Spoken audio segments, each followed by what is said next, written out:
ભારત બંધને ભરૂચમાં મિશ્ર પ્રતિસાદ। વડોદરા એપીએમસી ચાલુ રહી ત્યારે મોહમ્મદપુરા એપીએમસીએ સજ્જડ બંધ પાડ્યો। નવા કૃષિ કાયદા વિરુદ્ધ ખેડૂતોએ આજે ભારત બંધનું આહ્વાન કર્યું છે। ખેડૂતોના ભારત બંધને કોંગ્રેસ સહિત દેશની 10થી વધુ રાજકીય પાર્ટીઓએ સમર્થન આપ્યું છે। ભારત બંધમાં ગુજરાતના કેટલાક ખેડૂતો, મજૂરો, વેપારીઓ અને ટ્રેડ યુનિયનો જોડાશે તેવી જાહેરાત કરાઈ છે।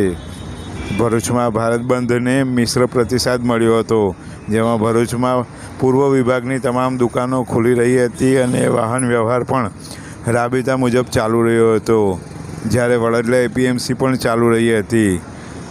પશ્ચિમ વિસ્તારમાં કતોપોર દરવાજા, જૂની એપીએમસી સહિત દુકાનો બંધ રાખવામાં આવી હતી। શહેરમાં કોંગ્રેસ કાર્યાલય ખાતે સવારથી જ ચુસ્ત પોલીસ બંદોબસ્ત પણ ગોઠવી દેવામાં આવ્યો હતો। જોકે વિરોધના પગલે ગુજરાત પોલીસ દ્વારા કેટલાક ખેડૂત અગ્રણીની પહેલેથી જ અટકાયત કરી લેવાઈ હતી।